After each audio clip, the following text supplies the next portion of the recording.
검은 구름이 하늘을 뒤덮고 억수 같은 비가 쏟아지는 밤이었으며 창밖에서 번개가 칠 때마다 거대한 저택의 그림자가 흉물스럽게 일렁였다. 대한민국 최고의 재벌가인 SR그룹 강 회장의 장남 강태준의 신혼방이라고 하기에는 지나치게 냉기가 감돌았고 곳곳에 값비싼 물건들이 파손된 채 널브러져 있어 마치 폭풍이 휩쓸고 지나간 폐허와 같았다. 붉은색의 화려한 전통 홀레복을 입은 서연하는 문 앞에 서서 잠시 숨을 고르며 방 안의 참혹한 광경을 차분한 눈빛으로 응시했다. 그녀는 산골 마을에서 빚 대신 팔려온 신부라는 꼬리표를 달고 있었지만 그녀의 눈동자에는 두려움 대신 알 수 없는 깊은 침착함이 서려 있었다. 연화는 천천히 발을 내디디며 바닥에 흩어진 유리 조각들을 피해 휠체어에 앉아있는 남자를 향해 다가갔다. 어둠 속에 파묻히듯 휠체어에 앉아있는 강태준은 창백하다 못해 투명해 보이는 얼굴로 창밖의 빗줄기만을 노려보고 있었는데 그의 눈빛은 세상 모든 것을 파괴하고 싶은 증오와 깊은 절망으로 가득 차 있었다. 한때 재계의 황태자로 불리며 모든 일을 발 아래 두었던 그는 의문의 교통사고로 두 다리를 쓰지 못하게 된 후 지옥 같은 나날을 보내고 있었다. 태준은 문이 열리는 소리와 함께 누군가가 들어왔음을 감지했지만 고개를 돌리지 않은 채 싸늘한 목소리로 당장 나가라고 소리쳤다. 그의 목소리에는 낯선 사람에 대한 경계심과 자신의 망가진 모습을 누구에게도 보이고 싶지 않은 자격지심이 뒤섞여 날카로운 칼날처럼 공간을 베고 지나갔다. 연화는 그의 위협적인 고함에도 아랑곳하지 않고 묵묵히 문을 닫은 뒤 걸쇠를 잠가버렸는데 이는 자신이 이 방에서 나갈 의지가 없음을 보여주는 무언의 선언이었다. 그녀는 태준의 등 뒤로 다가가며 공기 중에 떠도는 냄새를 맡았는데 그것은 고급 향수 냄새가 아니라 오래된 약 냄새와 썩어가는 상처에서 나는 비릿한 혈향 그리고 독한 위스키, 냄새가 섞인 기묘한 악취였다. 연화는 태준이 단순히 다리를 다친 것이 아니라 오랫동안 방치된 고통 속에서 서서히 무너져 내리고 있음을 직감했다. 그녀는 조심스럽지만 단호한 목소리로 오늘 밤은 자신이 당신의 아내로서 이 방에 머물 것이라고 말하며 그에게 한 걸음 더 다가갔다. 태준은 휠체어를 거칠게 돌려 연화를 마주 보았고 그의 손에 들려있던 위스키 잔이 벽을 향해 날아가 산산조각이 나며 날카로운 파열음을 냈다. 그는 연화의 촌스러운 차림새와 순진해 보이는 얼굴을 보며 비릿한 조소를 흘렸고 자신의 새어머니가 감시역으로 심어놓은 또 하나의 첩자라고 단정지었다. 태준은 네가 그 여자에게 얼마를 받고 팔려왔는지 모르겠지만 내 몸에 손이라도 댄다면 그 즉시 네 인생을 끝장내주겠다고 으름장을 놓았다. 그의 눈은 분노로 붉게 충혈되어 있었고 목에 핏대가 설 정도로 격앙되어 있었지만 연화는 그 격렬한 분노 뒤에 숨겨진 극심한 육체적 고통을 꿰뚫어보고 있었다. 연화는 태준의 폭언을 한 귀로 흘려들으며 천천히 무릎을 굽혀 그와 눈높이를 맞췄는데 이는 그를 동정하는 것이 아니라 대등한 위치에서 대화하겠다는 그녀만의 방식이었다. 그녀는 태준의 무릎을 덮고 있는 담요를 향해 손을 뻗었고 태준은 기겁하며 그녀의 손을 쳐내려 했지만 연화의 손놀림은 예상보다 훨씬 빠르고 정확했다. 태준의 손이 허공을 가르는 사이 연화는 이미 담요를 걷어내고 말라비틀어진 그의 다리를 드러내고 있었다. 태준은 수치심에 얼굴이 붉게 달아오르며 그녀를 밀쳐내려 했지만 연화는 조금도 물러서지 않고 그의 다리를 유심히 관찰하기 시작했다. 드러난 태준의 다리는 근육이 위축되어 앙상했으며 피부는 핏기 없는 창백한 색을 띠고 있었고 곳곳에 멍이 든 것처럼 검푸른 반점들이 불규칙하게 퍼져 있었다. 일반적인 의사라면 단순히 신경 손상에 의한 근육마비라고 진단했겠지만 어릴 적부터 산속에서 약초와 침수를 배우며 자란 연화의 눈에는 전혀 다른 것이 보였다. 빗줄기가 거세질 때마다 태준의 다리 근육이 미세하게 경련을 일으키는 것은 단순한 마비가 아니라 기혈이 인위적으로 막혀 통증이 역류하고 있다는 증거였다. 연화는 이것이 사고 후유증이 아니라 누군가에 의해 의도적으로 악화된 상태임을 확신하게 되었다. 태준은 자신의 가장 치부를 들켰다는 생각에 이성을 잃고 소리를 지르며 주변에 있는 물건을 집어 던지려 했지만 갑작스러운 통증이 그의 전신을 강타했다. 비가 오는 날이면 어김없이 찾아오는 끔찍한 신경통은 마치 수천 개의 바늘이 뼈를 찌르는 듯한 고통을 주었고, 태주는 신음조차 제대로 내지 못한 채 식은땀을 흘리며 휠체어 팔걸이를 움켜쥐었다. 그는 고통을 참기 위해 입술을 깨물었고 핏방울이 배어나올 정도로 강하게 악물었지만 고통은 멈추지 않고 점점 더 심해져만 갔다.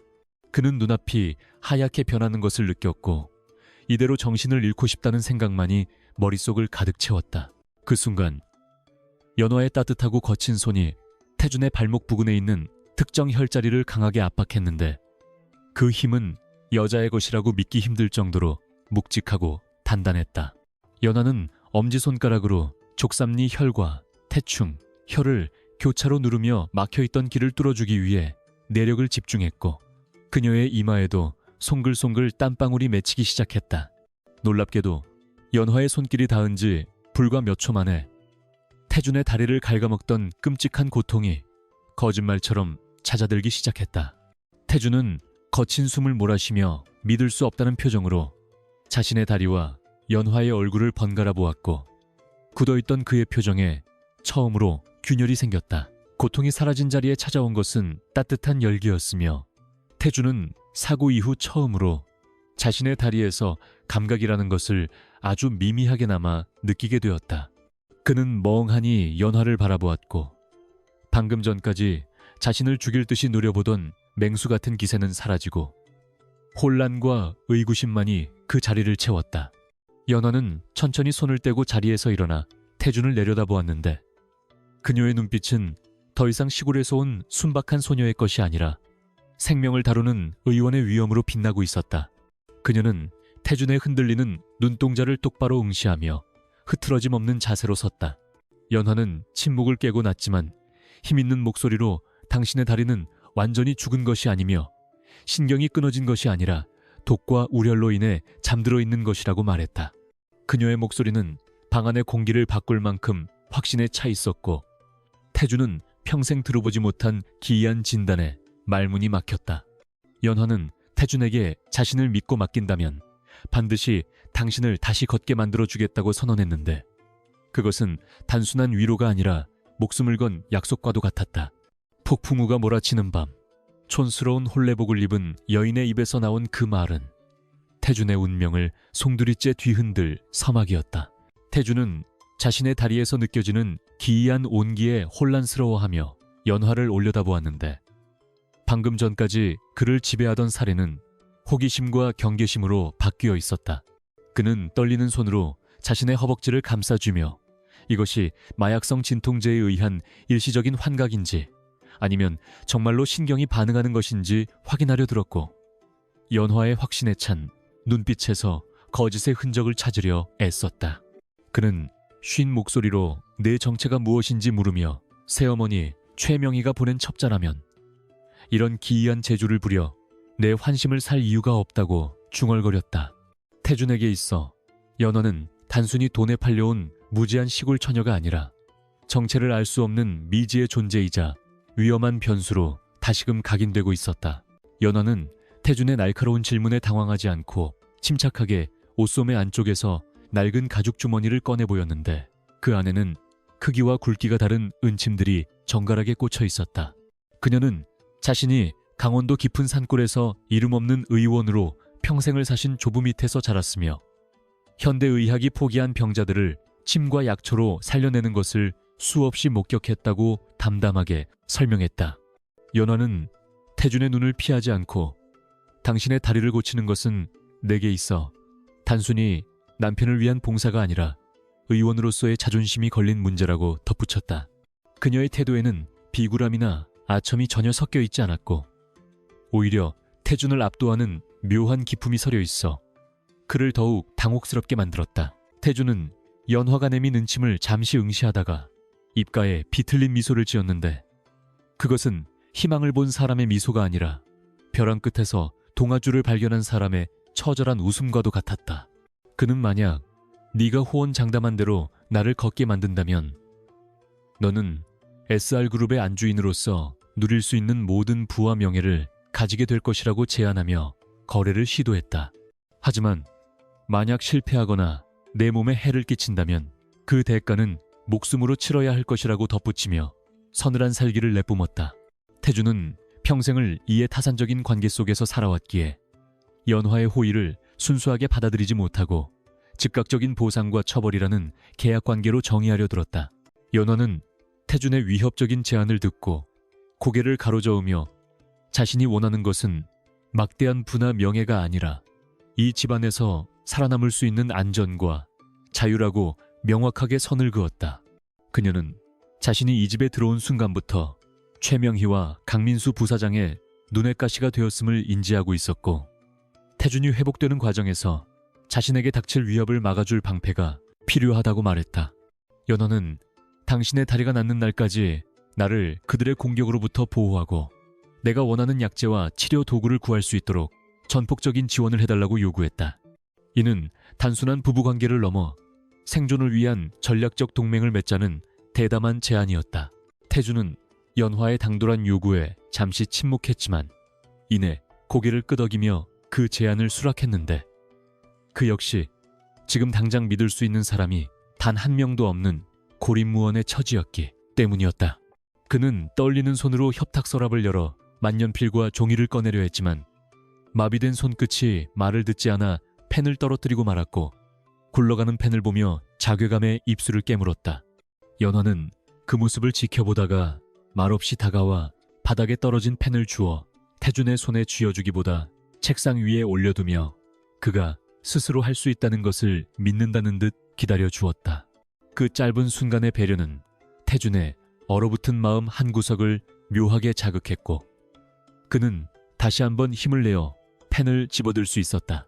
두 사람은 빗소리가 잦아든 고요한 방 안에서 구두 계약을 맺었고 연화는 그 즉시 본격적인 치료를 위한 준비를 시작했는데 그녀의 손놀림은 조금 전보다 훨씬 빠르고 전문적이었다. 그녀는 방 한쪽에 놓인 양주병을 가져와 알코올로 은침을 소독하고 태준의 바지를 걷어올려 차갑게 식은 다리 근육을 마사지하기 시작했다. 연화의 손길은 부드러우면서도 강단이 있어 굳어있던 근육을 풀어주었고 태준은 타인의 손길이 닿는 것에 대한 거부감을 느낄 새도 없이 그녀의 처치에 몸을 맡기게 되었다. 그녀는 단순히 겉으로 보이는 근육을 주무르는 것이 아니라 뼈와 근육 사이에 숨겨진 혈관과 신경을 자극하며 막힌 길을 열어주는 예비 작업을 진행했다.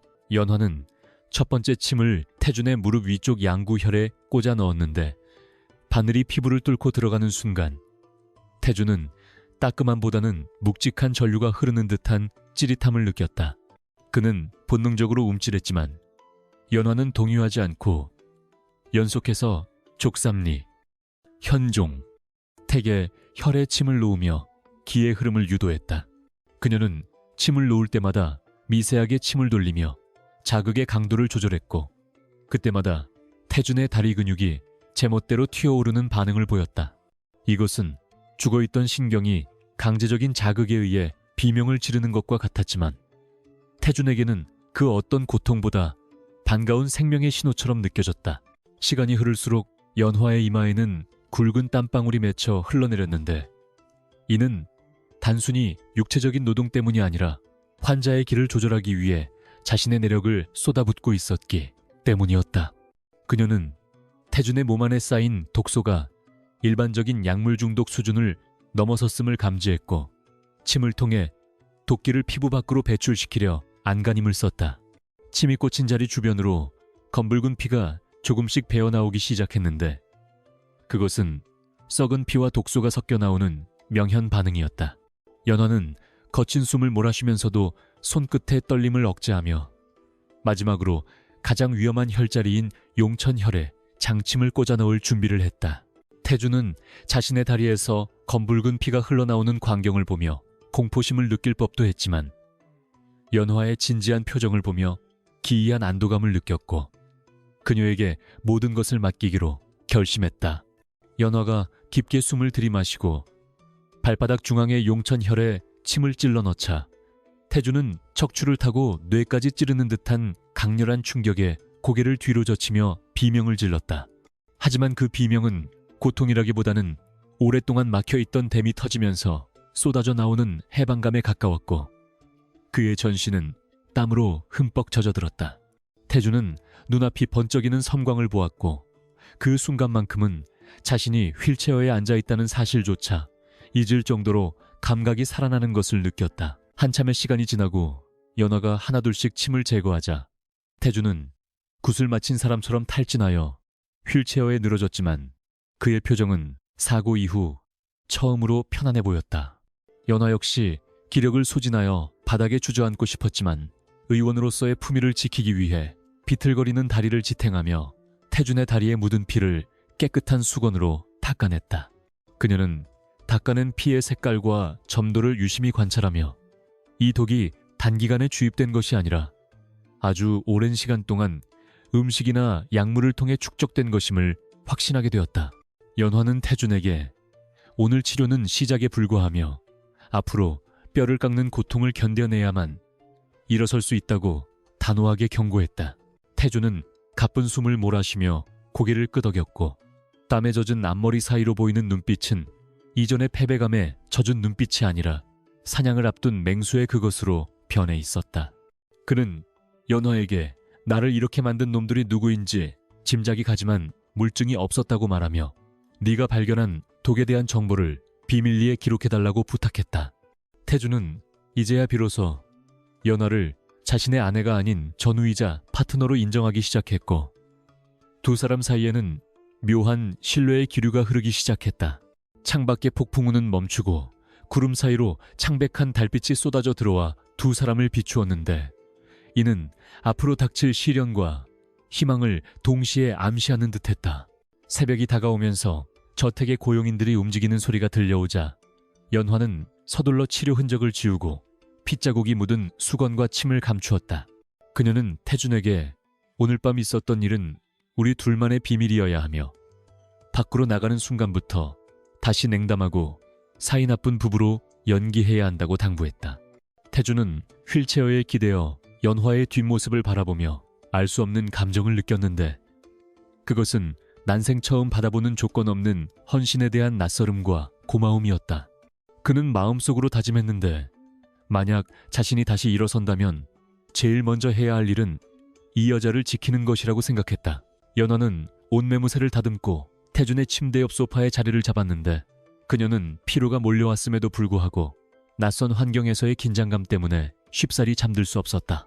그녀는 천장을 응시하며 고향에 있는 가족들과 아픈 할아버지를 떠올렸고 자신이 이 거대한 소용돌이 속에서 살아남아 그들을 지킬 수 있을지 스스로에게 질문을 던졌다. 하지만 태준의 다리에서 느껴졌던 미세한 생명력은 그녀에게 할 수 있다는 확신을 심어주었고 그녀는 주먹을 꽉 쥐며 결의를 다졌다. 날이 밝으면 시작될 시어머니와 시동생의 괴롭힘 그리고 보이지 않는 적들과의 싸움이 그녀를 기다리고 있었다. 방 안의 공기는 어젯밤과는 확연히 달라져 있었는데 죽음의 냄새는 사라지고 미약하지만 분명한 생명의 기운과 약초 냄새가 그 자리를 채우고 있었다. 태주는 소파에 웅크리고 누운 연화를 바라보다가 스르르 잠이 들었는데 이는 사고 이후 약물 도움 없이 처음으로 맞이하는 깊은 잠이었다.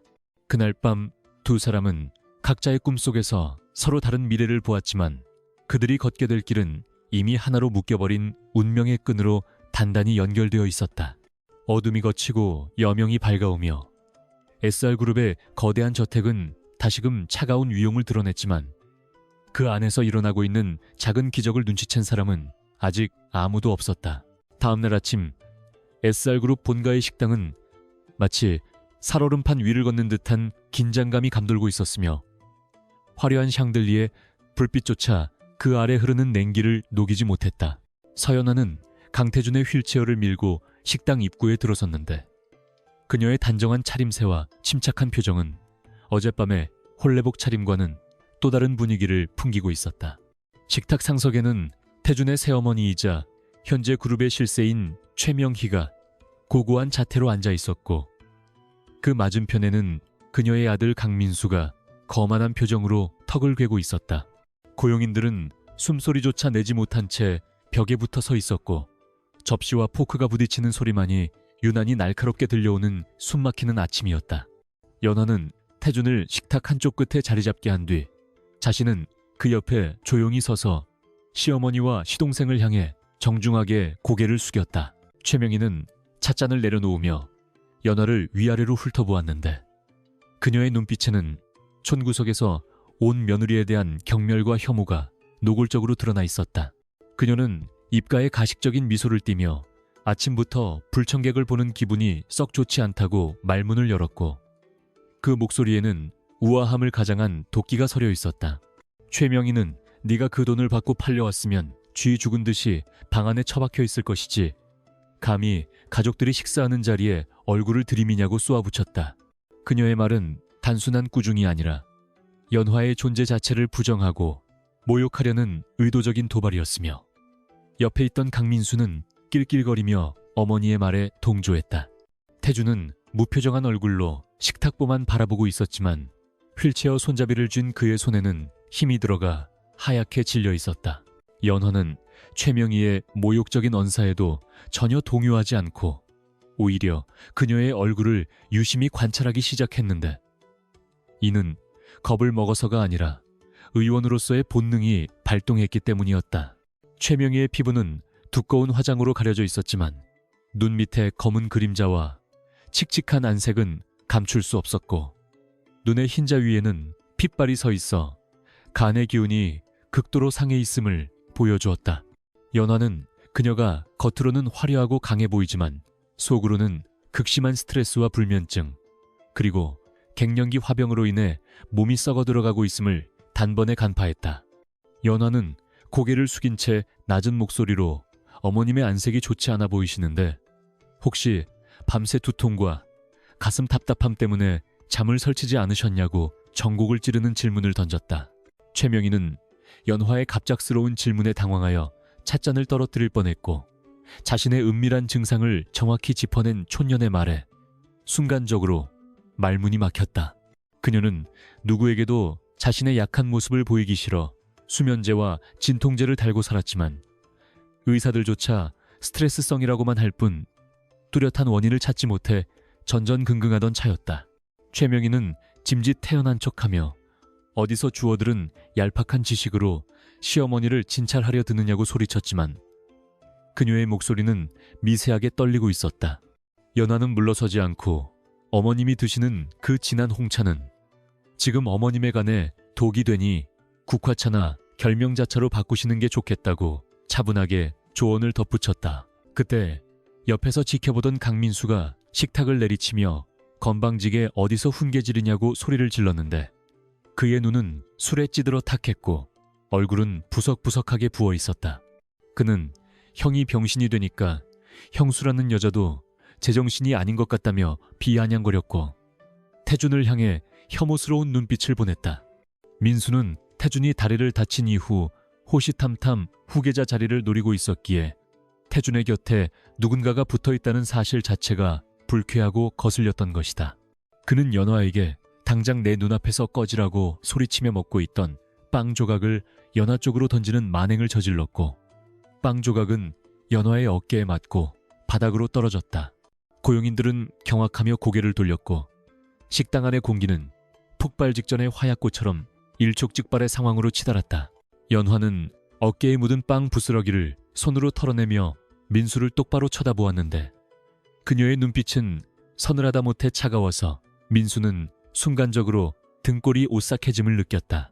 그녀는 도련님의 안색을 보니 과도한 음주와 색욕으로 인해 신장의 기운이 바닥나서 허리 통증과 식은땀이 멈추지 않는 것 같다고 돌직구를 날렸다. 연화의 말은 민수의 방탕한 사생활을 정확하게 꼬집는 것이었고 실제로 민수는 최근 들어 설명할 수 없는 허리 통증과 정력 감퇴로 남몰래 고민하고 있었다. 식탁은 순식간에 정적에 휩싸였고 민수의 얼굴은 수치심과 분노로 붉게 달아올라 터질 것만 같았다. 그는 자리에서 벌떡 일어나 연화의 뺨을 때리려 손을 치켜들었고 최명희는 말리기는커녕 흥미롭다는 듯이 그 광경을 지켜보고 있었다. 그 순간 휠체어에 앉아있던 태준이 낮지만 위험 있는 목소리로 그만두라고 일갈했는데 그 목소리는 식당 안을 쩌렁쩌렁하게 울릴 정도로 힘이 있었다. 태준은 민수를 노려보며 내 아내에게 손을 대는 것은 곧 나를 공격하는 것으로 간주하겠다고 경고했고, 비록 다리는 쓰지 못하지만 그의 눈빛만큼은 여전히 SR그룹의 장남다운 카리스마를 뿜어내고 있었다.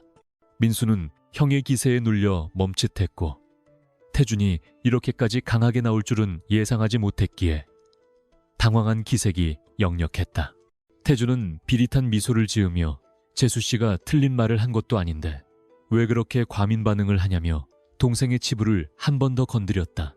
이는 태준이 처음으로 연화를 자신의 사람으로 인정하고 공개적인 자리에서 보호막을 쳐준 상징적인 순간이었다.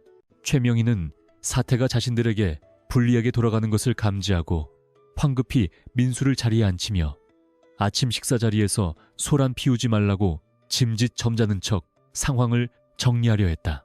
그녀는 태준을 향해 네가 걷지도 못하면서 성질만 살아서는 집안 꼴이 말이 아니라고 혀를 찼지만 그녀의 눈동자는 불안하게 흔들리고 있었다. 연화가 단순히 무지한 시골 여자가 아니라 무언가 예리한 통찰력을 가진 위험한 존재일지도 모른다는 의심이 싹트기 시작했기 때문이었다. 그녀는 식사를 마친 척하며 서둘러 자리에서 일어났고 민수 역시 분을 사귀지 못한 채 씩씩거리며 어머니의 뒤를 따라 식당을 빠져나갔다. 두 모자가 사라지자 식당 안에는 무거운 침묵만이 남았지만 그 침묵은 이전과 달리 태준과 연화 사이에 유대감을 형성하고 있었다.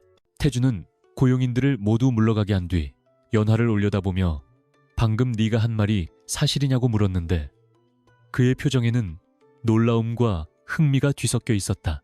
그는 연화가 단순히 길을 꺾기 위해 지어낸 말인 줄 알았지만 그녀의 태도가 너무나 확신에 차 있었기에 진위를 확인하고 싶었던 것이다.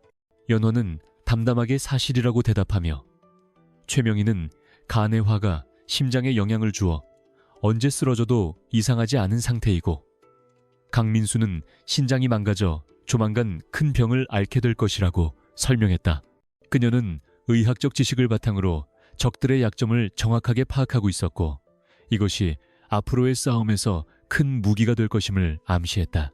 태준은 연화의 설명을 들으며 묘한 쾌감을 느꼈고 자신의 곁에 있는 이 여자가 생각보다 훨씬 더 대단한 물건임을 깨달았다. 연화는 태준의 식사를 챙기며 당신의 몸 상태가 그들보다 훨씬 위중하니 남 걱정할 때가 아니라고 핀잔을 주었지만 그 말투에는 애정어린 걱정이 담겨 있었다.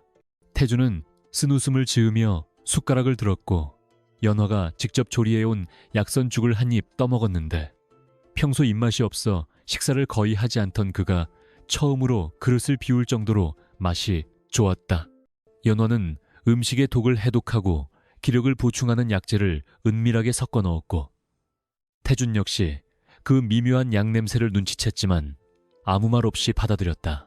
두 사람은 말 한마디 없이 식사를 이어갔지만 그들 사이에는 말로 표현할 수 없는 신뢰가 쌓이고 있었고 이는 앞으로 다가올 거대한 폭풍을 견뎌낼 단단한 뿌리가 되어주었다.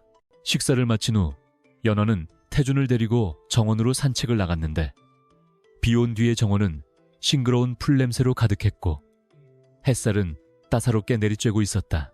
연화는 태준의 휠체어를 밀며 정원 구석구석을 돌았는데 이는 단순한 산책이 아니라 집안의 구조를 파악하고 도주로와 감시, 사각지대를 확인하기 위한 정찰 활동이기도 했다. 태준은 연화의 의도를 눈치채고 정원 관리인들의 동선과 CCTV 위치를 나직하게 알려주며 그녀의 정보 수집을 도왔다. 두 사람은 마치 연인처럼 다정하게 이야기를 나누는 듯 보였지만 그들이 나누는 대화는 생존을 위한 치밀한 전략회의였고 멀리서 그들을 감시하는 최명희의 비서 눈에는 그저 사이좋은 신혼부부로 비칠 뿐이었다. 연화는 정원 한쪽에 피어있는 이름 모를 들꽃을 꺾어 태준의 무릎 위에 올려주며 이 꽃은 독초이지만 잘 쓰면 명약이 된다고 의미심장한 말을 던졌다. 그녀는 자신 역시 이 집안 사람들에게는 독이 될 수도 있고 약이 될 수도 있는 존재이며 그 선택은 당신에게 달려있다고 덧붙였다. 태주는 꽃을 집어들고 한참을 바라보다가 네가 독이든 약이든 상관없으니 나를 이 지옥에서 꺼내주기만 하라고 대답했다. 그의 대답은 연화에 대한 전적인 위임이자 자신의 운명을 건 도박이었고 연화는 그 믿음에 보답하기 위해 목숨을 걸고 그를 지키겠다고 다짐했다. 바람이 불어오자 꽃잎이 흩날리며 두 사람의 머리 위로 떨어졌고 그 모습은 마치 앞으로 펼쳐질 그들의 험난하지만 아름다운 여정을 축복하는 듯했다. 그 시각 최명희의 방에서는 고성이 오가고 있었는데 그녀는 연화의 뒷조사를 다시 하라고 비서에게 지시하며 분통을 터뜨리고 있었다. 그녀는 시골 촌년인 줄 알았던 며느리가 의학적 지식을 가지고 있다는 사실에 위기감을 느꼈고 혹시라도 태준의 다리를 고칠까봐 전전긍긍했다. 강민수 역시 자신의 건강 상태를 들킨 것에 대한 분노와 수치심으로 치을 떨며 연화를 손봐줄 계획을 세우고 있었다.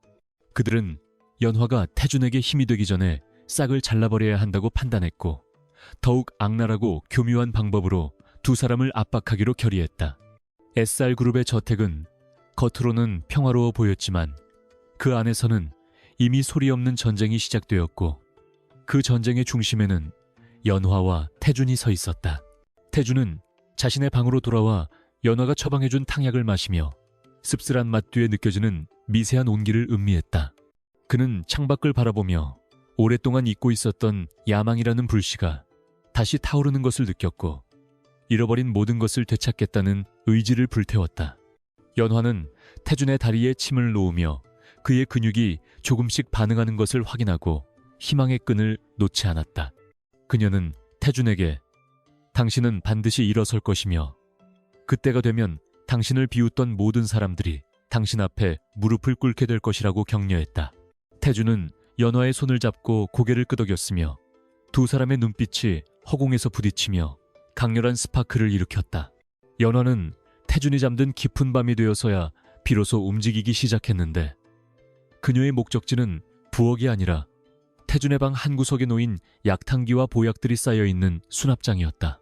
그녀는 낮에 태준이 마시던 보약에서 미세하게 느껴지던 이질적인 향기를 잊을 수 없었고 그 정체를 밝혀내기 위해 모두가 잠든 시간을 틈타 은밀한 조사를 시작했다.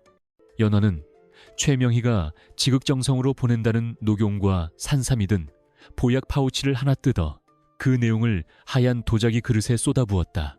겉으로 보기에는 평범한 한약 색깔이었고 냄새 또한 진한 한약재 향에 가려져 있었지만 연화의 예민한 후각은 그 속에 숨겨진 치명적인 독초의 냄새를 잡아냈다. 그녀는 머리 뒤에 꽂혀있던 은침 하나를 꺼내어 검게 변한 액체 속에 조심스럽게 담갔고 숨을 죽이며 반응을 지켜보았다. 잠시 후 은침을 꺼내든 연화의 눈동자가 차갑게 가라앉았는데 은침의 끝부분이 본래의 은색을 잃고 칠흑같이 검게 변해 있었기 때문이었다. 이것은 단순한 독이 아니라 신경을 마비시키고 근육을 서서히 녹여버리는 만성신경독인 천호와 부자가 교묘하게 배합된 극약의 반응이었다.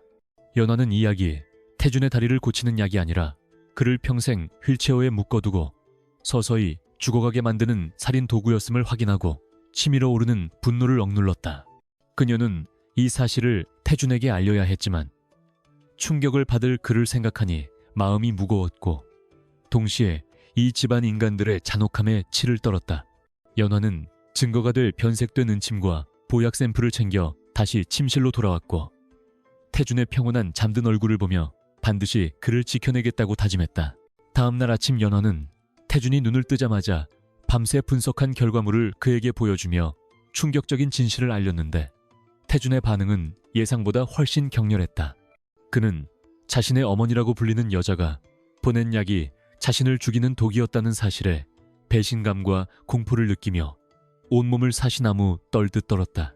태준은 휠체어 팔걸이를 내리치며 고함을 질렀고 당장이라도 최명희에게 달려가 따지고 싶어 했지만 연화는 단호하게 그의 어깨를 잡고 제지했다. 그녀는 지금 나서서 소란을 피우면 그들은 증거를 인멸하고 더 강력한 방법으로 당신을 해칠 것이라고 경고하며 냉정을 찾을 것을 주문했다. 연화의 차분한 목소리는 흥분한 태준을 진정시키는 진정제와 같았고 그는 거친 숨을 몰아쉬며 그녀의 말에 귀를 기울이기 시작했다. 연화는 그날부로 태준의 모든 식사와 약을 전면적으로 통제하겠다고 선언했는데 그녀는 방 안에 휴대용 약탕기를 들여놓고 직접 약을 다리기 시작했다. 그녀는 주방에서 올라오는 음식은 모두 폐기 처분하고 자신이 직접 구해온 식재료로 간단한 죽과 반찬을 만들어 태준에게 먹였다. 방 안에는 구수한 한약 냄새와 음식 냄새가 가득 찼고 이는 삭막했던 태준의 방을 사람 사는 곳처럼 따뜻하게 변화시켰다. 태준은 연화가 땀을 흘리며 부채질을 하고 정성스럽게 약을 다리는 뒷모습을 바라보며 묘한 감정을 느꼈는데 그것은 난생 처음 받아보는 타인의 진심 어린 보호와 사랑이었다. 그는 연화가 내민 쓴 약사발을 군말 없이 비웠고 그녀가 건네는 사탕 하나를 쓴 입맛을 달래며 쑥스러운 미소를 지었다. 본격적인 해독 치료가 시작되자 태준은 지옥 같은 고통을 겪어야 했는데 뼛속에 스며든 독을 빼내기 위해서는 강력한 침술과 독한 약을 병행해야 했기 때문이었다. 연화는 태준의 다리에 굵은 장침을 꽂고 뜸을 뜨며 독소를 땀과 소변으로 배출시키려 안간힘을 썼고 태준은 비명을 지르며 침대 시트를 쥐어뜯었다. 그의 몸에서는 식은 땀이 비오듯 쏟아졌고 그 땀에서는 역한 약 냄새와 검은 노폐물이 섞여 나와 침대 시트를 흉물스럽게 얼룩지게 했다. 연화는 고통스러워하는 태준의 손을 꼭 잡아주며 이 고통은 당신의 다리가 살아나고 있다는 증거이니 조금만 더 참아달라고 애원하듯 격려했다. 그녀의 눈가에도 눈물이 고여 있었지만 손길만은 흔들림 없이 태준의 혈자리를 자극하며 치료를 멈추지 않았다. 며칠이 지나자 태준의 안색은 눈에 띄게 좋아졌고 검푸르게 죽어있던 다리 피부에도 조금씩 혈색이 돌기 시작했는데 이는 독소가 성공적으로 배출되고 있다는 신호였다. 어느 날 밤 연화가 태준의 발바닥을 마사지하며 굳은 근육을 풀어주고 있을 때 태준은 갑자기 발끝에서 찌릿한 전기가 통하는 듯한 감각을 느꼈다. 그는 숨을 멈추고 자신의 발을 뚫어지게 쳐다보았고 연화 역시 태준의 반응을 감지하고 마사지를 멈춘 채 숨죽여 그의 발가락을 응시했다. 아주 미세했지만 분명히 태준의 오른쪽 엄지발가락이 꿈틀거리며 움직였고 그 순간 정적에 쌓여있던 방 안에는 거친 숨소리만이 가득 찼다. 태준은 믿을 수 없다는 듯이 다시 한번 힘을 주었고 이번에는 조금 더 크게 발가락이 움직이는 기적이 일어났다. 태준은 벅차오르는 감정을 주체하지 못하고 양손으로 얼굴을 감싸주며 오열하기 시작했는데 그것은 절망 속에서 피어난 희망의 눈물이었다. 그는 자신이 다시는 걷지 못할 것이라고 체념하고 살았지만 연화라는 작은 여자가 가져다준 기적 앞에서 무너져 내리고 말았다. 연화는 말없이 태준을 껴안아주며 그의 등을 토닥였고 함께 눈물을 흘리며 이 기쁨을 나누었다. 그녀는 의사로서 환자를 살려냈다는 성취감보다 한 인간으로서 사랑하는 사람을 절망에서 구해냈다는 사실에 더 큰 감동을 느꼈다. 그날 밤 두 사람은 서로의 체온을 느끼며 긴 시간 동안 껴안고 있었고 그들 사이에는 말로 설명할 수 없는 깊은 유대감과 애정이 싹트기 시작했다. 다음 날 연화는 독을 처방한 배우를 찾기 위해 본격적인 추적에 나섰는데 그녀의 첫 번째 용의자는 태준의 주치의인 김 박사였다. 그녀는 김 박사가 정기검진을 위해 방문했을 때 그가 작성한 진료기록부와 처방전을 몰래 훔쳐보았고 그곳에서 수상한 약물 조합을 발견했다. 연화는 김 박사가 태준에게 주사하던 영양제 앰플을 바꿔치기 하여 성분 분석을 의뢰했고 그 결과 치명적인 근육 이완제가 포함되어 있음을 확인했다. 그녀는 김 박사가 최명희의 사주를 받고 태준을 서서히 병들게 만든 하수인임을 확신하게 되었다. 연화는 당장이라도 그를 고발하고 싶었지만 아직 결정적인 물증과 배후를 잡기에는 이르다고 판단하여 김 박사를 역이용할 계획을 세웠다. 연화는 김 박사를 따로 불러내어 자신이 발견한 독성분 분석표를 들이밀며 조용히 협박했는데 그녀의 태도는 서늘하고 위압적이었다.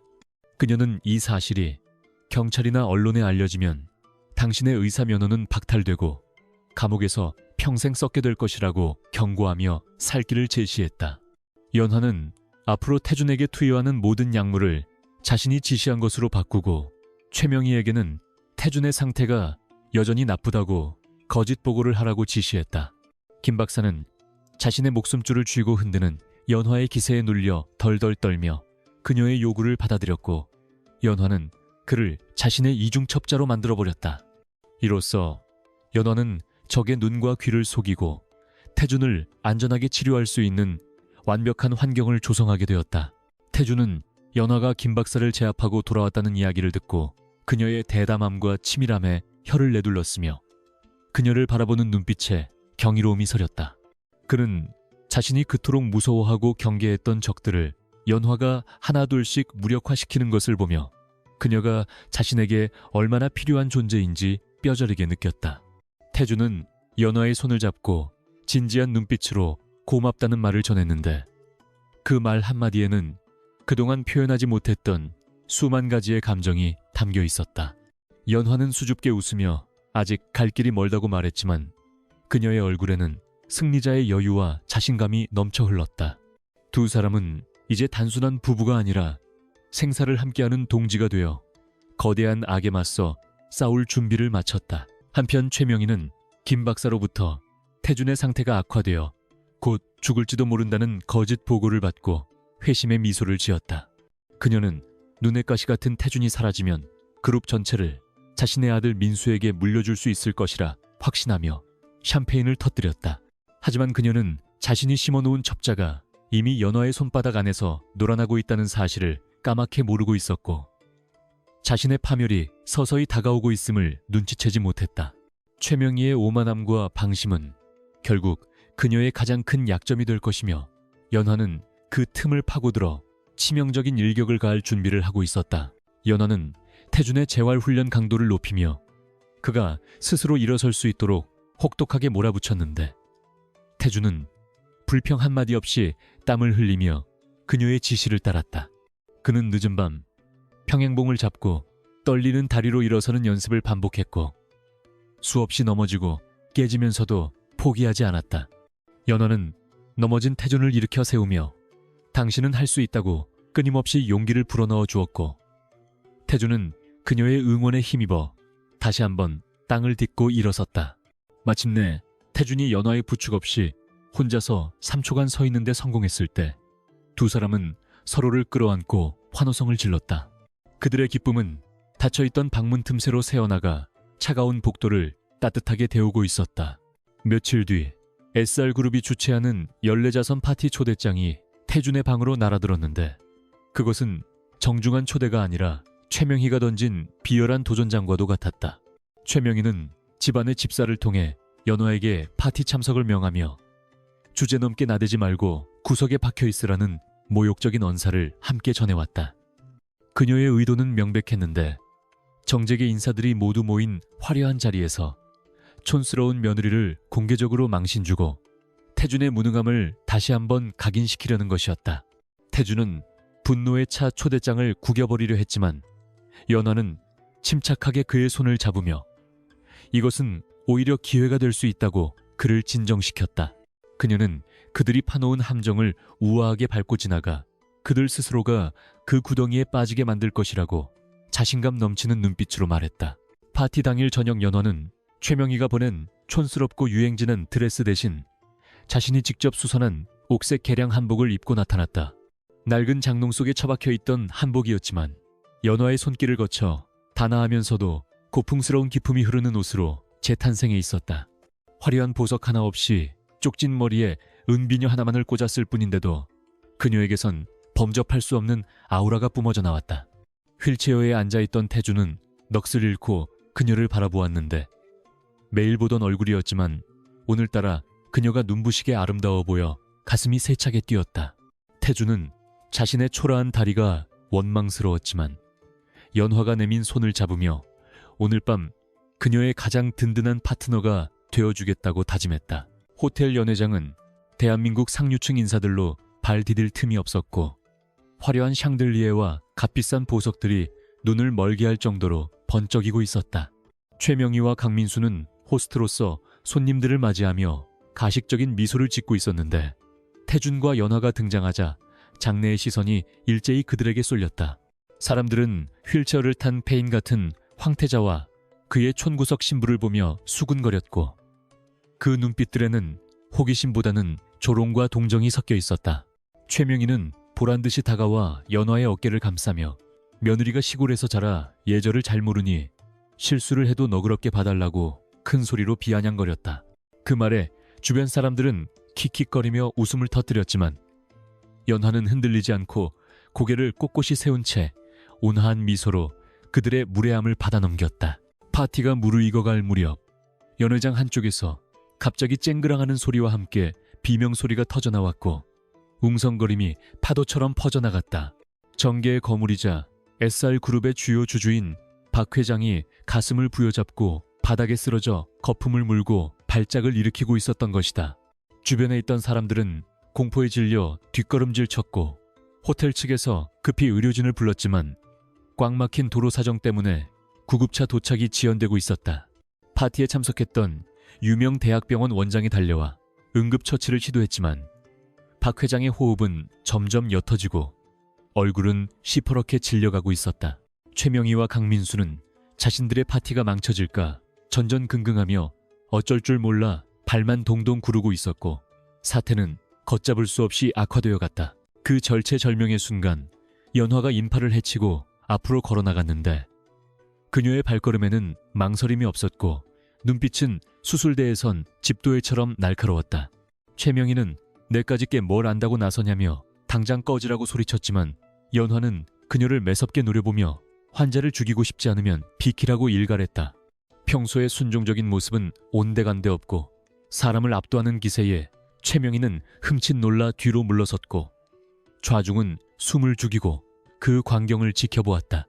연화는 박 회장의 맥을 짚고 눈꺼풀을 뒤집어 본 뒤 이것은 급성 뇌졸중으로 인한 기도 폐쇄라고 판단하고 지체 없이 소매 속에서 은침을 꺼내들었다. 그녀의 손놀림은 번개처럼 빨랐고 주저함 없이 박 회장의 인중과 10손가락 끝인 십선혈을 강하게 찔렀다. 검붉은 피가 손가락 끝에서 방울방울 맺혀 나오자 사람들은 기괴한 치료법이라며 비명을 질렀지만 연화는 아랑곳하지 않고 혈자리를 자극하며 기를 소통시켰다. 그녀는 식은땀을 흘리며 박 회장의 가슴 중앙 전중혈을 강하게 압박했고 막혀있던 숨길을 뚫기 위해 자신의 내력을 손끝에 집중했다. 영겁 같은 1분이 지나고 쿨럭하는 소리와 함께 박 회장이 막혀있던 숨을 토해내며 눈을 번쩍 떴다. 시퍼렇게 질려있던 그의 얼굴에 순식간에 혈색이 돌아왔고 멈춘 듯했던 심장이 다시 힘차게 뛰기 시작하는 것이 육안으로도 보일 정도였다. 정막이 흐르던 연 회장은 순식간에 환호성과 박수 소리로 가득 찼고 사람들은 연화를 경이로운 눈빛으로 바라보았다. 겨우 정신을 차린 박 회장은 자신의 생명을 구한 은인이 누구인지 물었고 연화는 조용히 고개를 숙이며 자신을 태준의 아내라고 소개했다. 박 회장은 떨리는 손으로 연화의 손을 잡으며 늙은이의 목숨을 구해줘서 정말 고맙다고 눈물을 글썽였고 이 은혜는 결코 잊지 않겠다고 맹세했다. 그는 주변 사람들에게 큰 소리로 이 여인이야말로 진정한 명의이자 SR그룹의 보물이라고 칭송했고 그 말은 순식간에 상류층 사회로 퍼져나갔다. 최명희와 강민수는 구석에서 이 광경을 지켜보며 얼굴이 흑빛이 되어 부들부들 떨었는데 자신들이 쳐놓은 덫에 자신들이 걸려들었음을 깨달았기 때문이었다. 연화의 명성이 높아질수록 태준의 입지는 단단해질 것이고 그것은 곧 자신들의 파멸을 의미했다. 파티가 끝나고 돌아오는 차 안에서 태준은 연화를 뚫어지게 바라보며 오늘 당신은 정말 최고였다고 진심 어린 찬사를 보냈다. 그는 연화가 단순히 자신의 다리를 고치는 의원을 넘어 자신을 구원하고 킹메이커 역할을 할 수 있는 비범한 여인임을 뼈저리게 느꼈다. 연화는 피곤한 듯 태준의 어깨에 기대어 잠시 눈을 붙였지만 그녀의 손은 여전히 태준의 손을 꽉 잡고 있었다. 태준은 잠든 연화의 얼굴을 쓰다듬으며 이제부터는 자신이 그녀를 지켜야 할 차례라고 생각했고 어둠 속에서 그의 눈빛은 늑대처럼 번뜩였다. 오늘 밤의 사건은 태준과 연화에게는 승리의 서막이었지만 적들에게는 전면전을 선포하는 신호탄이 되었다.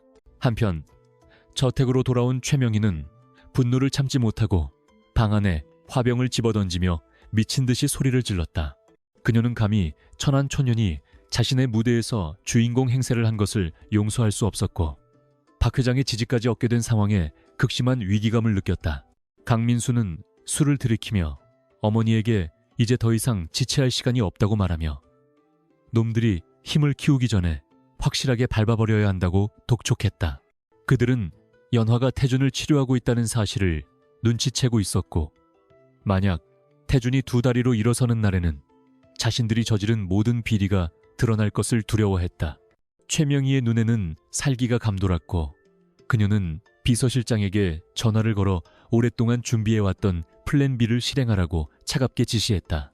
며칠 후 태준과 연화가 머무는 별채 주변에는 알 수 없는 긴장감이 감돌기 시작했는데 고용인들이 자주 바뀌고 정체불명의 남자들이 저택 주변을 배회하는 것이 목격되었다. 연화는 본능적으로 위험을 감지하고 태준에게 당분간 외출을 삼가고 음식과 약을 더욱 철저하게 관리해야 한다고 경고했다. 태준 역시 회사 내 신복들을 통해 최명희 측이 자신의 지분을 빼앗으려는 시도와 함께 의문의 사고사를 위장한 암살 계획을 세우고 있다는 정보를 입수했다. 두 사람은 이제 더 이상 숨을 곳이 없으며 정면 돌파만이 살기림을 직감하고 다가올 폭풍을 대비해 마지막 준비를 서둘렀다. 연화는 태준의 치료 속도를 높이기 위해 뼈를 깎는 고통이 따르는 사골요법을 제안했는데 이는 뼈에 붙은 독을 직접 긁어내는 위험하고 고통스러운 시술이었다. 태준은 일말의 망설임도 없이 그 제안을 수락하며 내 다리가 부러져도 좋으니 놈들을 밟을 수 있게만 해달라고 절규하듯 말했다. 그날 밤 폭우가 쏟아지는 가운데 연화는 떨리는 손으로 메스를 들었고 태준은 입에 재갈을 물고 침대에 누웠다. 번개가 칠 때마다 창문에 비친 두 사람의 그림자는 마치 하나의 몸처럼 얽혀 있었고 그들의 처절한 사투는 밤새도록 이어졌다. 고통 속에서 태준은 몇 번이나 기절했다. 깨어났지만 그때마다 연화의 젖은 눈동자를 보며 정신을 붙들었고 죽음의 문턱에서 끈질기게 살아 돌아왔다. 연화는 피범벅이 된 손으로 태준의 상처를 봉합하며 자신의 생명력을 그에게 불어넣었고 날이 밝아올 무렵 시술은 성공적으로 끝이 났다. 태준은 탈진하여 깊은 잠에 빠졌지만 그의 다리에는 선명한 붉은 흉터와 함께 강력한 생명의 맥동이 뛰고 있었다. 연화는 창밖의 비바람을 바라보며 이제 곧 들이닥칠 적들의 공격을 예감했고 품속에 숨겨둔 호신용 단검을 만지작거렸다. 그녀는 맹세코 내 남자를 건드리는 놈들은 누구든 용서하지 않겠다고 다짐하며 붉게 충혈된 눈으로 어둠을 응시했다. 최명희의 사주를 받은 청부업자들이 저택의 보안 시스템을 해킹하고 어둠을 틈타 별채로 침투하기 시작한 것은 바로 그 시각이었다. 그들은 소리 없는 그림자처럼 움직이며 경비원들을 하나둘씩 제압했고 태준과 연화가 잠든 침실을 향해 포위망을 좁혀왔다. 하지만 그들은 모르고 있었다. 그 방 안에는 부상당한 사자가 아니라 지옥에서 돌아온 악귀와 그녀를 지키는 여전사가 기다리고 있다는 사실을. 번개가 번쩍이는 순간 침실문이 열리고 검은 그림자들이 들이닥치자 연화의 손에서 날아간 은침이 선두에 선 자의 목을 정확히 꿰뚫었다.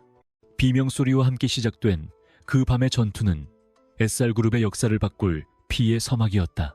번개가 칠 때마다 어둠 속에서 은색 섬광이 번쩍였고 둔탁한 타격음과 함께 사내들의 신음이 빗소리에 묻혀 사라졌다. 연화는 침대 앞을 가로막고 서서 손에 쥔 마지막 은침을 겨누며 거칠게 숨을 몰아쉬었는데 그녀의 하얀 소복은 이미 찢어지고 흙투성이가 되어 있었다. 전문적인 훈련을 받은 킬러들은 시골 의원 따위가 자신들의 급소를 정확히 노려 공격할 줄은 꿈에도 예상하지 못했기에 당황하여 주춤거렸다. 하지만 그들은 곧 수적 우세를 앞세워 포위망을 좁혀왔고 그들의 손에 들린 서슬퍼런 칼날은 연화가 아닌 침대 위에 무력하게 누워있는 태준의 목을 노리고 있었다.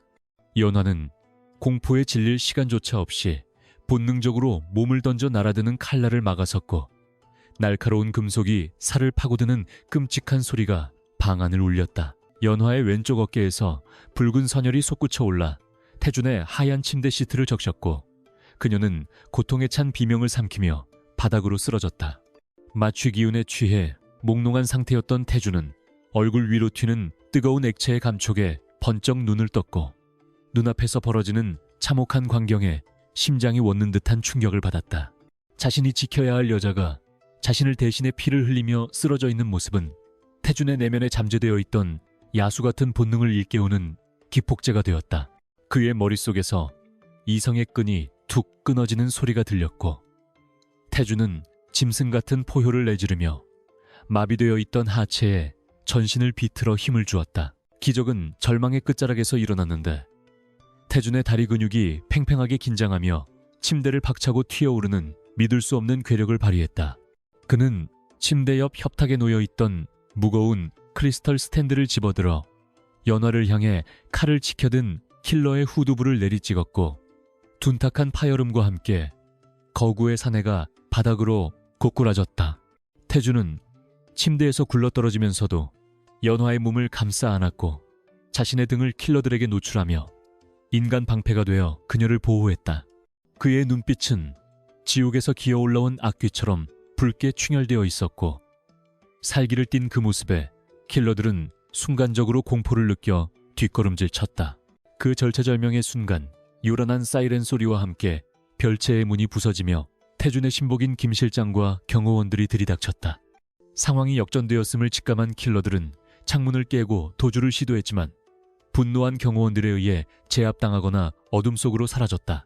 방 안은 순식간에 아수라장이 되었지만 태준은 주변의 소란은 아랑곳하지 않고 피를 흘리며 축 늘어진 연화를 품에 안고 오열했다. 그는 자신의 무력함에 치를 떨며 의사를 부르라고 목이 터져라 소리쳤고 연화의 창백한 얼굴을 피 묻은 손으로 어루만지며 제발 눈을 뜨라고 애원했다. 응급처치를 마친 연화가 깊은 잠에 빠져들고 나서야 태준은 자신의 다리가 찢어질 듯한 통증을 느끼며 현실로 돌아왔다. 하지만 그 통증은 더 이상 그를 휠체어에 묶어두는 족쇄가 아니라 그가 살아있음을 증명하는 강렬한 생명의 신호였다. 연화의 희생으로 얻은 목숨과 회복된 감각은 태준에게 더 이상 물러설 곳이 없음을 뼈저리게 각인시켰다. 그는 붕대를 감은 채 누워있는 연화의 손을 잡고 그녀가 깨어날 때까지 한숨도 자지 않고 곁을 지켰는데 그의 눈동자에는 슬픔 대신 차가운 복수의 화신이 자리 잡고 있었다. 태준은 김 실장을 불러 최명희와 그 일당에 대한 모든 정보를 수집하고 주주총회 날까지 자신의 회복 사실을 철저히 비밀에 붙이라고 명령했다. 며칠 후 의식을 되찾은 연화는 눈을 뜨자마자 자신의 상처보다 태준의 안위를 먼저 걱정하며 몸을 일으키려 했다.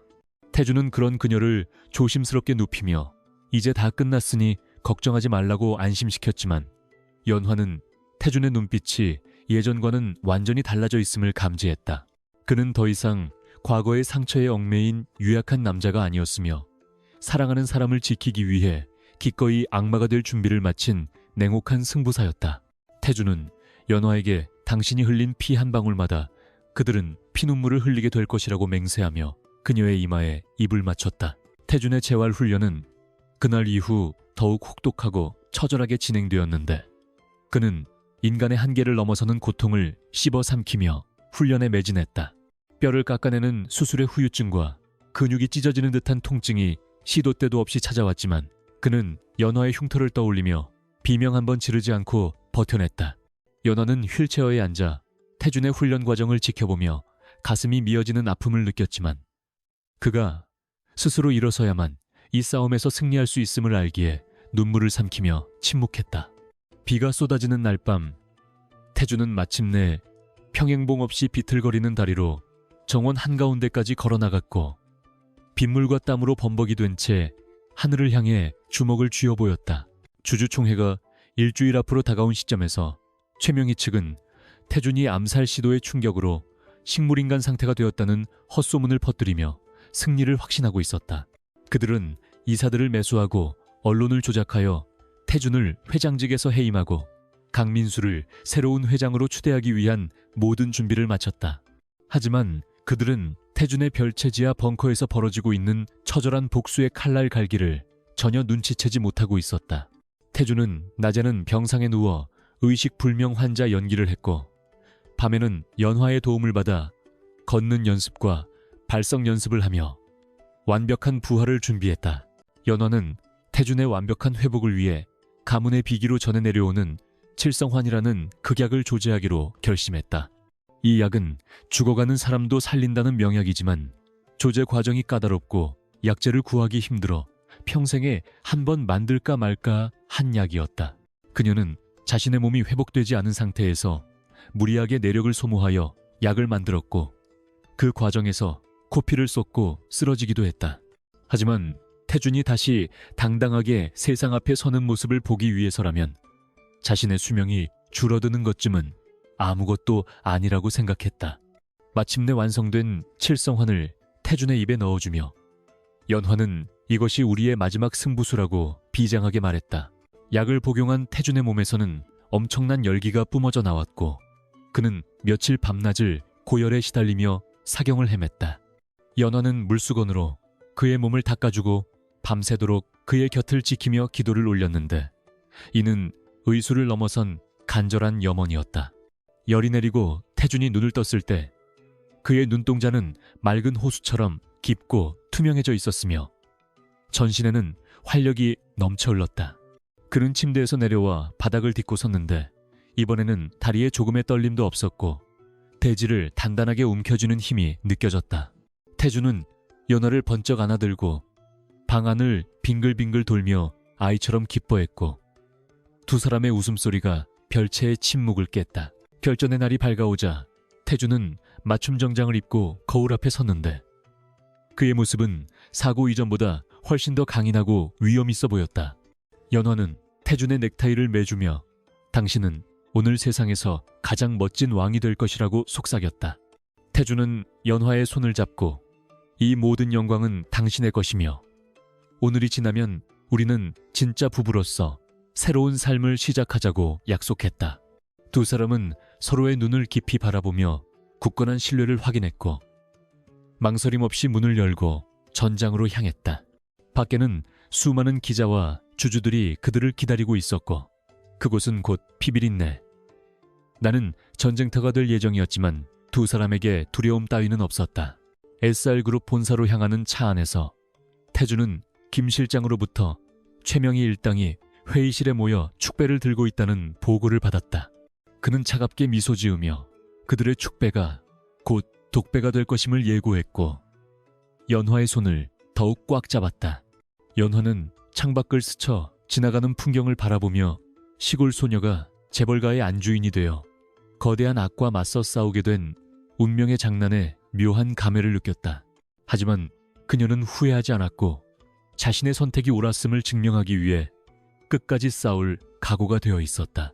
차는 거침없이 도로를 질주하여 SR그룹의 심장부를 향해 달려갔고 이제 거대한 폭풍이 몰아치기 일보 직전이었다. SR그룹의 본사 대회의실은 이른 아침부터 몰려든 수많은 취재진과 주주들로 인해 발 디딜 틈조차 없이 북적거렸으며 공기 중에는 폭풍 전야의 긴장감이 감돌고 있었다.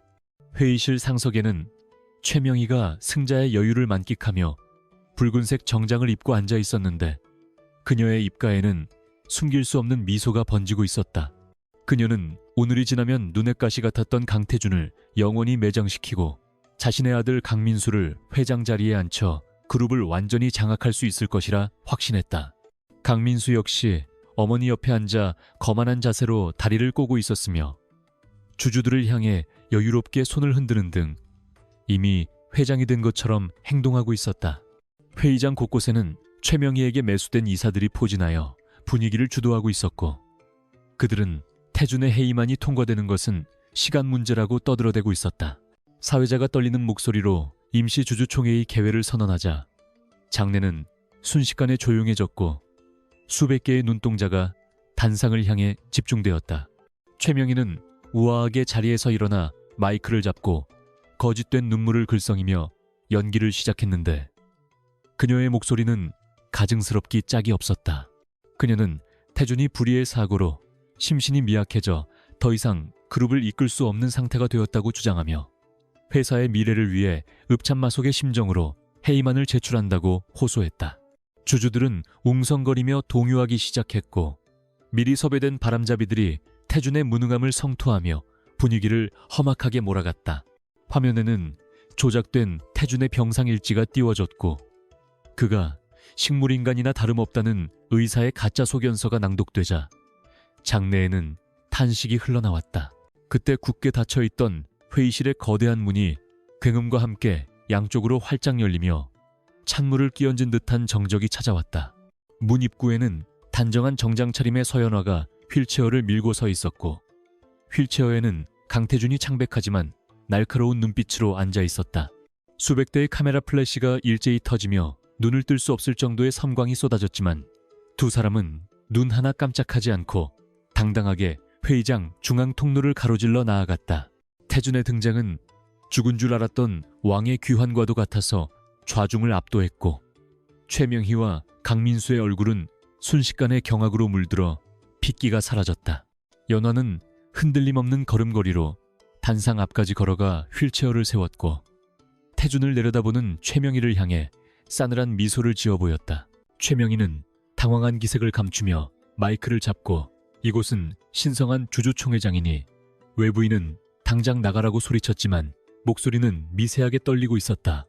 그녀는 태준을 가리키며 걷지도 못하고 정신도 온전치 못한 사람을 데려와서 무슨 행패냐고 비난했고 경호원들에게 그들을 끌어내라고 손짓했다. 강민수 또한 자리에서 벌떡 일어나 형이 여기가 어디라고 감히 나타나냐며 욕설을 퍼부었고 분위기는 험악해져 갔다.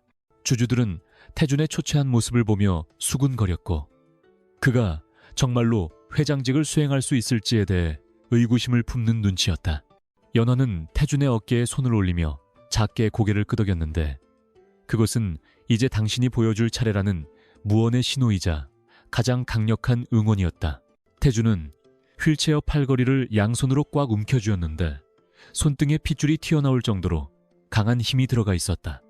회의장 안의 모든 시선이 그에게 쏠린 가운데 태준은 천천히 상체를 일으키기 시작했고 그 순간 장내에는 숨막히는 침묵이 흘렀다. 마비되어 굳어있던 다리 근육이 팽팽하게 긴장하며 바지를 뚫고 나올 듯 꿈틀거렸고 태준은 어금니를 깨물며 바닥을 힘차게 딛고 일어섰다. 그가 완전히 허리를 펴고 똑바로 섰을 때 그의 키는 최명희를 내려다볼 만큼 거대해 보였고 그 위압감은 상상을 초월했다. 여기저기서 헉하는 숨소리와 비명에 가까운 탄성이 터져나왔고 기자들은 미친 듯이 셔터를 눌러대며 이 기적 같은 순간을 담아내기에 바빴다. 태준은 비틀거림 없이 한 걸음 한 걸음 단상을 향해 걸어 올라갔는데 구두굽이 대리석 바닥을 울리는 또각또각 소리가 심장박동 소리처럼 회의실을 울렸다. 그는 멍하니 입을 벌리고 서 있는 최명희에게서 마이크를 빼앗아 들고 좌중을 둘러보며 낮지만 힘있는 목소리로 자신이 돌아왔음을 선언했다. 태준은 자신의 다리가 멀쩡하다는 것을 증명하기 위해 단상을 가볍게 오가며 주주들에게 정중하게 고개를 숙였다. 그의 눈빛은 더 이상 병약한 환자의 것이 아니라 천하를 호령하는 제왕의 눈빛이었고 그 카리스마의 주주들은 압도되어 저도 모르게 박수를 치기 시작했다. 최명희는 다리에 힘이 풀려 주저앉을 뻔했고 강민수는 공포에 질려 뒷문으로 도망칠 구멍을 찾고 있었다. 태준은 마이크를 잡고 스크린을 가리키며 오늘 이 자리에서 SR그룹을 좀먹고 있던 암적인 존재들을 고발하겠다고 폭탄 선언을 했다. 화면이 바뀌면서 태준의 진료 기록과 독극물 성분 분석표 그리고 최명희가 김 박사를 매수하는 장면이 담긴 CCTV 영상이 재생되었다. 영상 속에서 최명희는 태준을 서서히 죽여달라고 사주하며 거액의 돈을 건네고 있었고 이를 본 주주들은 경악을 금치 못하며 야유를 퍼부었다. 이어서 강민수가 횡령한 비자금 장부와 유령 회사를 통해 회사 돈을 빼돌린 증거들이 낱낱이 공개되자 회의장은 분노의 도가니로 변했다. 태준은 이 모든 증거를 수집하고 분석해준 사람이 바로 제 아내 서연화라고 소개하며 그녀에게 공을 돌렸다. 연화는 자리에서 일어나지 않고 묵묵히 자리를 지켰지만 그녀의 눈가는 붉게 달아올라 있었고 태준을 바라보는 눈빛에는 자부심과 애정이 가득했다. 그녀는 지난 수개월간의 고통과 인내가 헛되지 않았음을 확인하며 가슴 벅찬 감동을 느꼈다. 최명희는 증거가 조작되었다고 발악하며 소리를 질렀지만 그녀의 변명을 들어주는 사람은 아무도 없었다. 그녀는 태준에게 달려들며 네가 감히 나한테 이럴 수 있냐고 손톱을 세웠지만 태준은 가볍게 그녀의 손목을 낚아채며 이제 그만 연극을 끝내라고 차갑게 일갈했다. 태준의 손아귀 힘에 눌린 최명희는 비명을 지르며 바닥에 내동댕이 쳐졌고 그녀의 몰락은 그 누구보다 비참하고 초라했다. 그때 회의실 문이 다시 열리고 경찰청 특수수사대 형사들이 들이닥쳤는데 그들은 태준의 신고를 받고 미리 대기하고 있었다.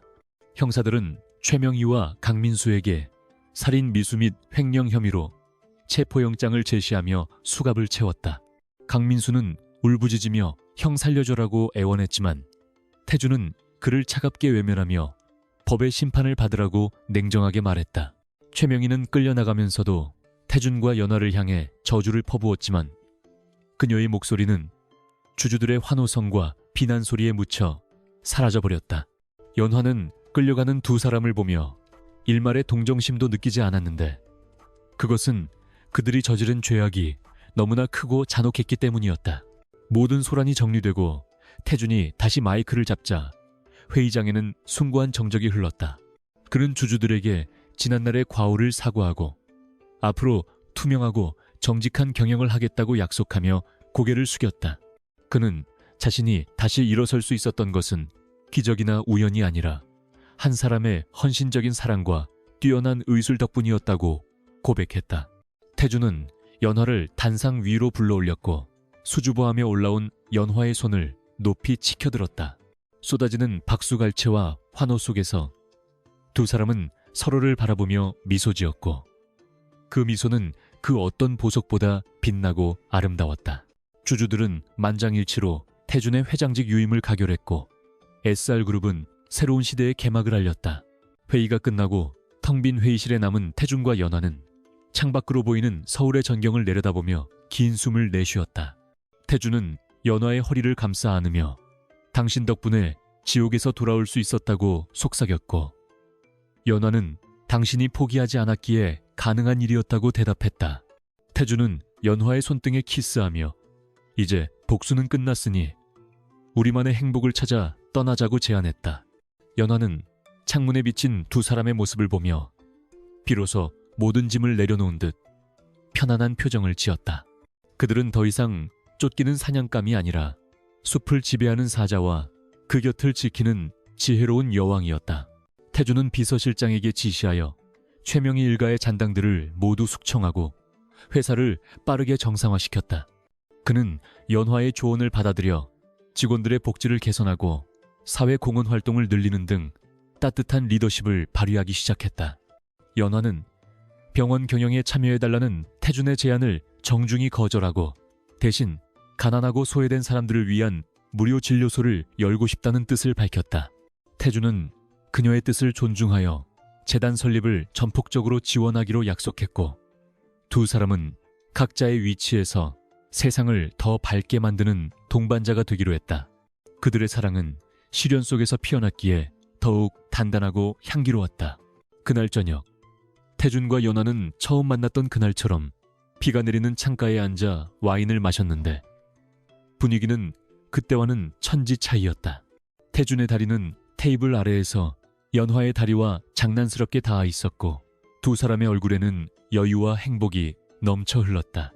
태준은 연화에게 아직 못다 한 말이 있다고 운을 떼며 주머니에서 작은 벨벳 상자를 꺼냈다. 그것은 화려한 다이아몬드 반지가 아니라 연화가 좋아하던 옥으로 만든 소박하지만 기품 있는 반지였다.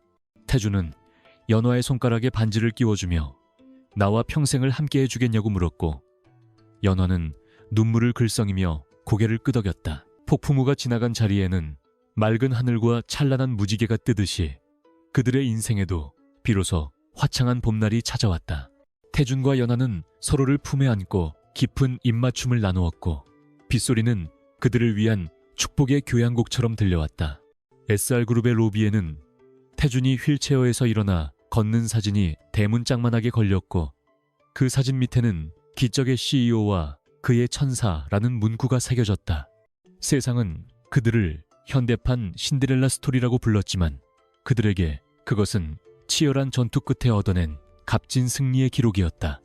밤이 깊어가도록 두 사람의 방불은 꺼지지 않았고 그곳에서는 사랑과 희망의 이야기가 계속해서 쓰이고 있었다.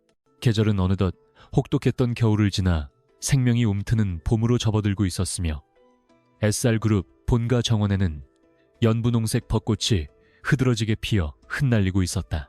최명희와 강민수가 수감된 이후 저택을 감싸고 있던 음산한 기운은 씻은 듯이 사라졌고 그 자리에는 따스한 햇살과 고용인들의 활기찬 목소리가 채워지고 있었다.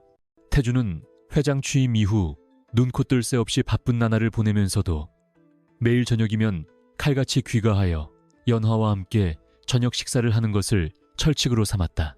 그는 더 이상 과거의 냉소적이고 날카로운 독설가가 아니었으며 직원들의 고충을 귀담아 듣고 합리적인 해결책을 제시하는 존경받는 리더로 변모해 있었다. 하지만 겉으로 보이는 평온함과 달리 연화의 마음 한구석에는 해결되지 않은 고민이 묵직한 돌덩이처럼 자리 잡고 있었다. 연화는 태준이 출근한 후 텅 빈 방에 홀로 앉아 서랍 깊숙한 곳에 보관해 두었던 계약서를 꺼내 들었는데 종이는 손때가 묻어 낡아 있었다. 계약서의 내용은 명확했는데 태준의 다리가 완치되고 그가 경영권을 되찾는 순간 두 사람의 고용계약 및 혼인관계는 종료된다는 조항이 적혀 있었다. 연화는 이제 자신의 임무가 모두 끝났음을 실감했고 더 이상 이 화려한 저택에 머물 명분이 없다고 생각하며 씁쓸한 미소를 지었다. 그녀는 자신이 태준에게 짐이 되거나 그의 앞길에 걸림돌이 되는 것을 원치 않았기에 그가 가장 빛나는 순간에 조용히 물러나는 것이 옳다고 판단했다.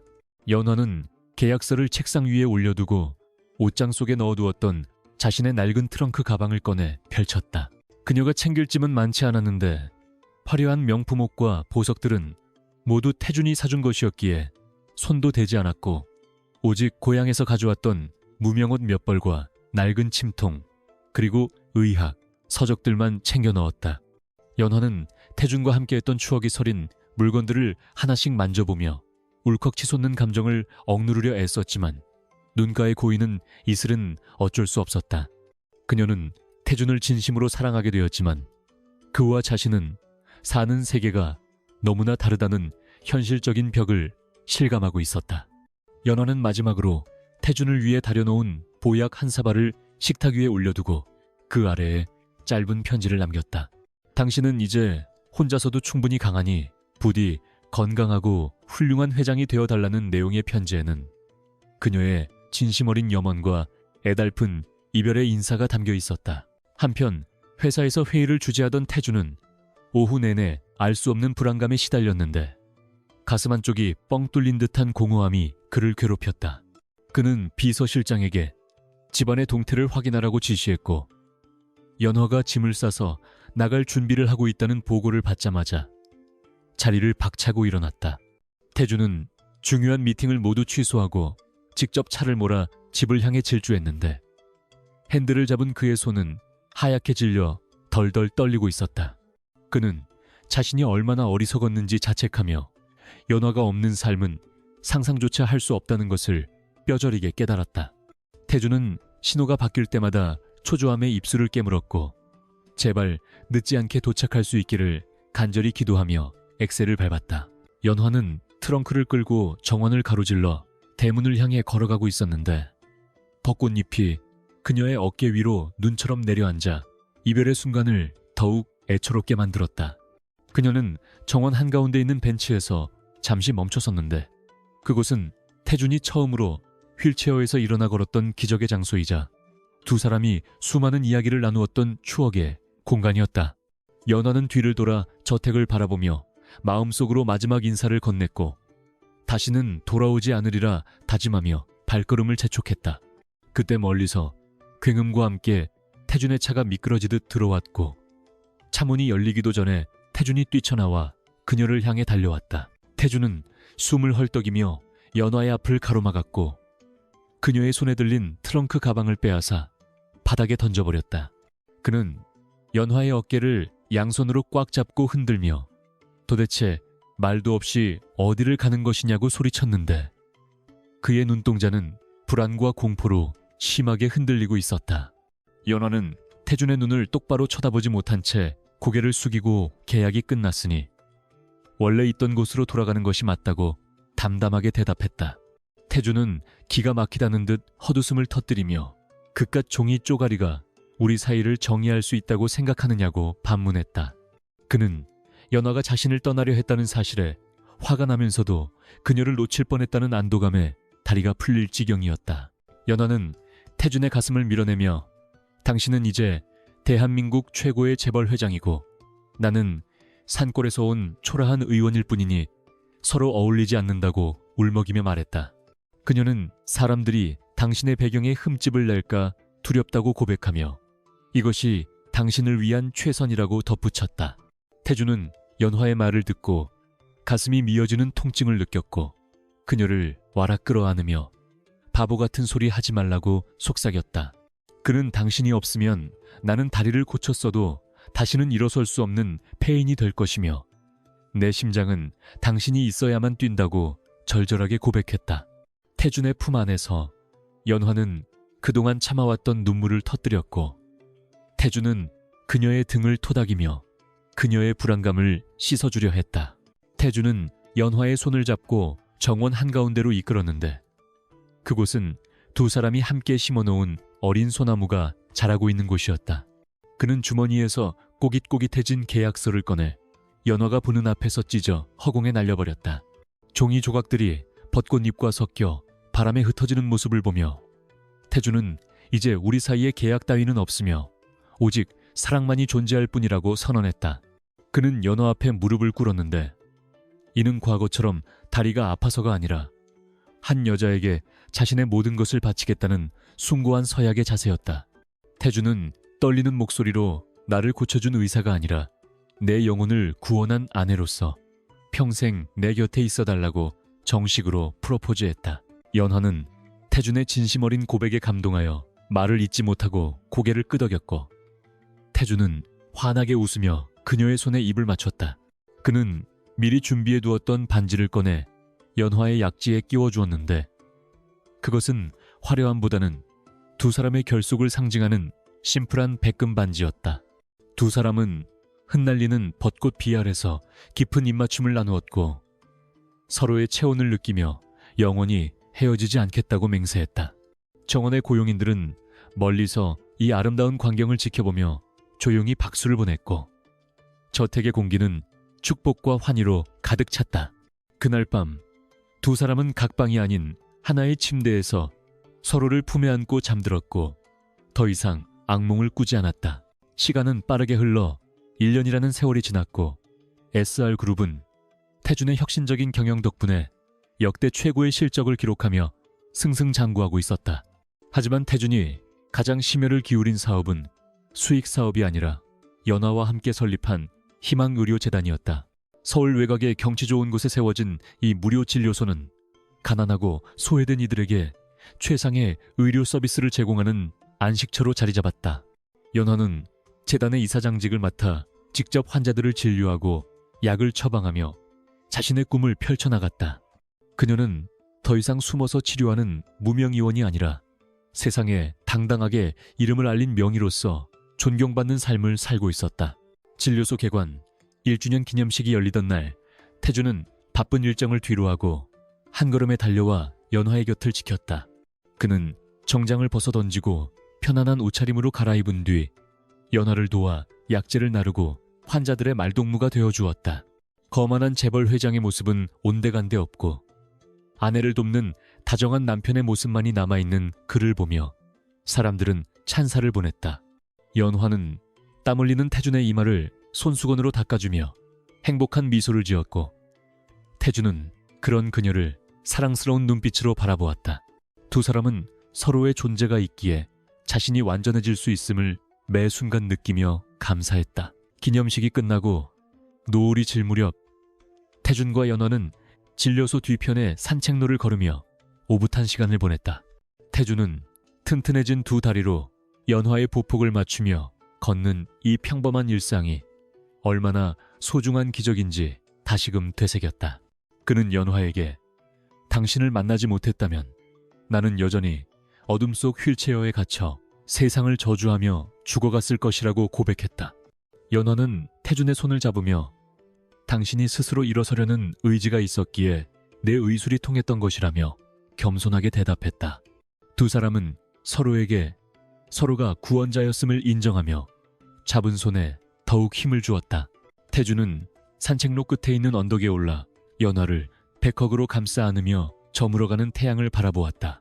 그는 연화의 배에 조심스럽게 손을 올리며 우리에게 또 다른 축복이 찾아온 것 같다고 속삭였는데 연화는 수줍게 웃으며 고개를 끄덕였다. 그녀의 뱃속에는 두 사람의 사랑의 결실인 새로운 생명이 자라고 있었고 이는 그들의 행복이 완성되었음을 알리는 신호였다. 태주는 세상을 다 가진 듯 기뻐하며 연화와 아이를 위해 내 목숨을 바쳐 지키겠다고 맹세했다. 붉게 물든 하늘은 그들의 미래를 축복하듯 찬란하게 빛나고 있었고 바람은 부드럽게 그들의 귓가를 스치고 지나갔다. 소설은 태준과 연화가 언덕 위에서 서로를 바라보며 웃는 장면으로 서서히 막을 내린다.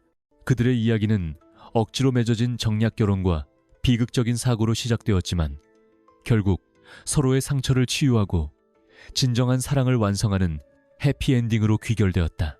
운명의 신혼밤에 시작된 인연은 수많은 시련과 고통을 넘어 영원한 약속으로 이어졌으며 그들은 앞으로도 서로의 지팡이가 되어 인생이라는 긴 여정을 함께 걸어갈 것이다. 태준의 굳건한 두 다리와 연화의 따뜻한 손길은 세상 그 어떤 고난도 이겨낼 수 있는 가장 강력한 무기이자 방패가 되어줄 것이다.